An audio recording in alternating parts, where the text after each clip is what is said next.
Good morning everybody. जैसा कि आप लोग जानते हैं कि रीट की तैयारी करने वाले अभ्यर्थियों के लिए मैं ग्रुप बनाया और उस ग्रुप में मैं कोशिश कर रहा हूं कि हर दिन किसी टॉपिक पर एक प्रश्न पत्र डाला जाए और आप खुशी की बात है कि आप लोग उस प्रश्न पत्र को सीरियसली सॉल्व कर रहे हैं। कई प्रश्न आप आसानी से कर पाते हैं, कुछ प्रश्नों के उत्तर में थोड़ी समस्या भी होती है, आपकी बहुत सारी क्वेरीज भी हैं। तो मैं कोशिश करता हूं कि आपकी उन समस्याओं का समाधान कर दूं, इसलिए ये वीडियो बना रहा हूं। संज्ञा का हमने एक पेपर लिया था जिसमें 10 प्रश्न थे और मैं हर प्रश्न के बारे में जो है वो आपसे चर्चा कर लेता हूं ताकि जिस प्रश्न में आपने उत्तर को करते समय किसी समस्या का सामना किया हो तो वो समस्या दूर हो जाए। पहला प्रश्न इसमें था कि व्यक्तिवाचक संज्ञा है, मतलब 4 विकल्पों में से व्यक्तिवाचक संज्ञा कौन सी है। सरल प्रश्न था, आपने सबने सही किया होगा ऐसा मुझे आशा है। ऑप्शन है वेद, पुराण, शास्त्र और रामायण। तो इसमें वेद, पुराण और शास्त्र जो है वो जातिवाचक संज्ञाएं हैं और रामायण एक पुस्तक का नाम है, इसलिए वो व्यक्तिवाचक संज्ञा है। नंबर 2, गरीब शब्द में संज्ञा है। ऑप्शन है व्यक्तिवाचक, भाववाचक, जातिवाचक और इनमें से कोई नहीं। अब कुछ लोगों ने इसमें भाववाचक संज्ञा की थी और उस कारण उनका प्रश्न जो है वो गलत हो गया। टॉपिक पढ़ाते समय मैंने आपसे एक बात कही थी कि विकल्प में कई बार भाववाचक संज्ञा और भाववाचक संज्ञा और गुणवाचक विशेषण इनको मिलाकर विकल्प बना दिया जाता है। उस समय आपको उन दोनों का फर्क करने आना चाहिए क्योंकि दोनों एक ही जैसे दिखते हैं। टॉपिक पढ़ाते समय मैंने आपसे कहा था कि गुणदोष, रंगरूप, अवस्था और आकृति, इन सबसे संबंधित अगर कोई नाम होता है तो उसे भाववाचक संज्ञा कहते हैं और इन्हीं शब्दों से संबंधित कोई विशेषण होता है तो गुणवाचक विशेषण कहते हैं उसे। अब इसका फर्क करने का सबसे आसान तरीका ये है कि जो शब्द आपको दिया जा रहा है उसके बाद एक जातिवाचक संज्ञा का आप प्रयोग कर लीजिए। जैसे गरीब शब्द हमको यहाँ दिया गया है, अब इसके पीछे हम एक जातिवाचक शब्द का प्रयोग कर लेते हैं। अगर जैसे मैं लड़का शब्द इसका बाद काम में ले लूँ तो गरीब लड़का ऐसा कहा जा सकता है, ठीक है। तो चूंकि इसके पीछे एक संज्ञा का इस्तेमाल किया जा सक रहा है इसलिए ये विशेषण है ना कि संज्ञा है। गरीब से भाववाचक संज्ञा जो है वो गरीबी बनता है, गरीबी भाववाचक संज्ञा है और गरीब जो है वो गुणवाचक विशेषण है, इसलिए इसका उत्तर होगा इनमें से कोई नहीं। गरीब एक ऐसा शब्द है, कुछ शब्द ऐसे भी होते हैं जिनका विशेषण के रूप में प्रयोग भी हो सकता है और उन्हीं शब्दों को हम संज्ञा के रूप में इस्तेमाल भी कर सकते हैं।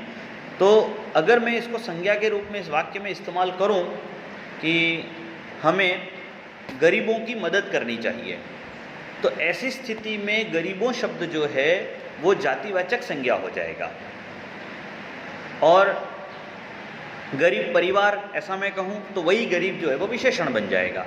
लेकिन किसी भी स्थिति में गरीब भाववाचक संज्ञा नहीं होगा, गरीब ही भाववाचक संज्ञा है। ये थोड़ा सा वाक्य से भी आपको देखना पड़ेगा।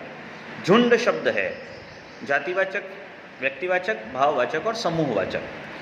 हमारे लिए संज्ञा के 3 ही रूप हैं, व्यक्तिवाचक, जातिवाचक और भाववाचक। उस हिसाब से झुंड हमारे लिए जातिवाचक संज्ञा है। लेकिन अंग्रेजी व्याकरण से हिंदी में 2 संज्ञाएं और प्रयुक्त होती हैं, समूहवाचक संज्ञा और द्रव्यवाचक संज्ञा। उस हिसाब से झुंड जो है वो समूहवाचक का उदाहरण है। विकल्प में समूहवाचक नहीं होने पर हम इसको जातिवाचक कह देंगे। किस विकल्प में सभी शब्द व्यक्तिवाचक संज्ञा हैं? सारे शब्दों को देखना है, सारे शब्द व्यक्तिवाचक संज्ञाएं होनी चाहिए। पहला विकल्प है हिमालय, राधा, सूर्य और सुग्रीव। अब इस विकल्प में सारे शब्द व्यक्तिवाचक संज्ञा है, इसलिए यही उत्तर है। दूसरे विकल्प में कक्षा, कामधेनु, तुलसीदास और पृथ्वी, 4 विकल्प हैं। उसमें से कामधेनु, तुलसीदास और पृथ्वी तो व्यक्तिवाचक हैं, लेकिन कक्षा व्यक्तिवाचक नहीं है। हमारी व्याकरण के हिसाब से ये जातिवाचक है, अंग्रेजी व्याकरण के हिसाब से ये समूहवाचक है। राम, सत्संग, मानव और चेतक, तीसरा ऑप्शन, इसमें से राम और चेतक ये जो हैं वो आपके व्यक्तिवाचक संज्ञाएं हैं। मानव जो है वो जातिवाचक संज्ञा है और सत्संग जो है वो भाववाचक संज्ञा है। नरसिंह, कपिला, जयपुर और नक्षत्र, ये चार शब्द दिए गए चौथे विकल्प में। तो नरसिंह, कपिला और जयपुर तो व्यक्तिवाचक संज्ञाएं हैं, लेकिन नक्षत्र जो है वो जातिवाचक संज्ञा है। इसलिए पहले विकल्प में जो चारों शब्द हैं वो चारों व्यक्तिवाचक हैं, इसलिए वही उत्तर है इसका, हिमालय, राधा, सूर्य और सुग्रीव। भाववाचक संज्ञा नहीं है लालिमा, ममता, मोटापा और दयालु। अभी थोड़ी देर पहले मैंने आपसे बात कही, वही बात यहाँ फिर लागू हो रही है कि भाववाचक संज्ञा और गुणवाचक विशेषण को मिलाकर विकल्प तैयार किया जाता है और हमको फर्क करना होता है। तो इसमें भाववाचक संज्ञा कौन सी नहीं है ऐसा पूछा जा रहा है। तो आप देखते हैं, आप अगर प्रयोग करके देखेंगे लालिमा, ममता, मोटापा और दयालु, इन सबके पीछे जातिवाचक शब्द लगा के जब आप देखेंगे तो आपको मालूम चल जाएगा कि जो दयालु शब्द है उसके पीछे आप एक संज्ञा काम में लेंगे तो दयालु लड़का, दयालु आदमी, ऐसा आप कह सकते हैं। इसलिए दयालु विशेषण है, दया भाववाचक संज्ञा है, दयालु उसका विशेषण रूप है, गुणवाचक विशेषण है, इसलिए ये इसका उत्तर है, क्योंकि भाववाचक संज्ञा नहीं है ऐसा पूछा गया है। अगला है भाववाचक संज्ञा है। भाववाचक संज्ञा है राष्ट्र, राष्ट्रीय, राष्ट्रीयता और उक्त सभी।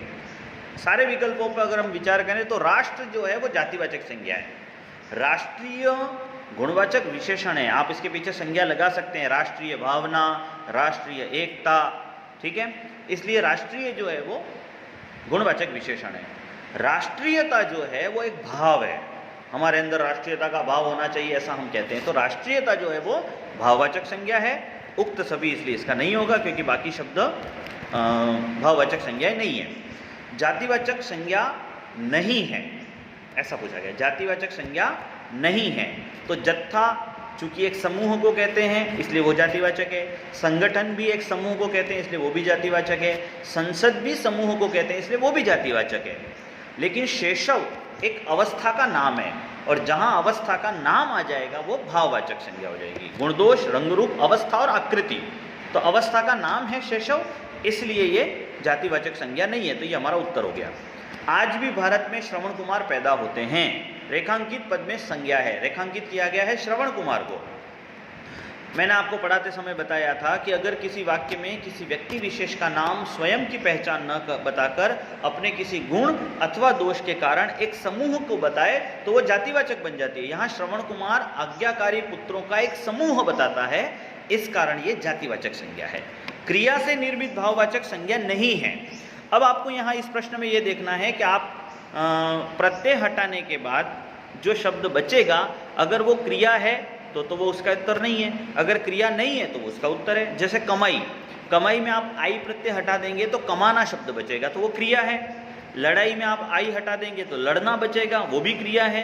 पढ़ाई में आप आई हटा देंगे तो पढ़ना बचेगा, वो भी क्रिया है। हमको पूछा गया है कि क्रिया से निर्मित भाववाचक संज्ञा नहीं है, तो भलाई में आप आई निकालेंगे तो भला बचेगा और भला जो है वो विशेषण है, इसलिए ये हमारा उत्तर हो गया। किस विकल्प में सभी शब्द विशेषण से निर्मित भाववाचक संज्ञाएं हैं, मतलब आप प्रत्यय हटाएं उसके बाद जो शब्द बचेगा वो विशेषण होना चाहिए, तो विशेषण से निर्मित वो भाववाचक संज्ञाएं हो जाएंगी। जैसे महत्व, महत्व में से आप तो प्रत्यय हटा देंगे तो महान शब्द बचेगा और महान गुणवाचक विशेषण है। जैसे अपन कहते हैं महान कार्य, महान आदमी, ठीक है। सौंदर्य में से जब आप यह प्रत्यय हटाएंगे तो सुंदर बचेगा, तो सुंदर लड़का ऐसा कह सकते हैं आप। प्राथमिकता में आप ता हटा देंगे तो प्राथमिक बचेगा, तो प्राथमिक कक्षा ऐसा कहते हैं। तो यहाँ ये तीनों शब्द गुणवाचक विशेषण में प्रत्यय जोड़ने से भाववाचक संज्ञाएं बनी है, तो यही हमारा उत्तर है। अगले विकल्प देख लें, मनुष्यत्व में तो आप हटा देंगे तो मनुष्य बचेगा, तो मनुष्य तो जातिवाचक संज्ञा है और प्रश्न हमको पूछा गया है कि विशेषण से निर्मित भाववाचक, तो यहाँ पहला ही शब्द कट गया, इसलिए ये उत्तर नहीं हो सकता है। छुटपन, लड़कपन और धार्मिकता में आप देखें तो लड़कपन जो शब्द है उसमें पन हटाने के बाद लड़का बच रहा है, तो वो भी जातिवाचक संज्ञा है। धैर्य, गौरव और पशुता में आप देखें तो पशुता जो शब्द है उसमें ता हटाने पर पशु बनता है, तो वो भी आपका जातिवाचक संज्ञा शब्द है। इस कारण ये तीनों विकल्प गलत हैं। महत्व, सौंदर्य और प्राथमिकता, ये तीनों जो हैं वो विशेषण से निर्मित भाववाचक संज्ञाएं हैं, इसलिए यही हमारा उत्तर है। तो आपने आपको समझ में आ गई होगी मेरी बात। तो सारे संज्ञा के जितने भी प्रश्न मैंने आपको दिए थे 10 प्रश्न, उन सबका मैंने अपनी तरफ से स्पष्टीकरण कर दिया है। आगे दूसरे वीडियो में मैं आपको किसी दूसरे टॉपिक के बारे में इसी प्रकार का स्पष्टीकरण दूंगा। तब तक के लिए धन्यवाद। आपने मुझे सुना, उसके लिए भी धन्यवाद।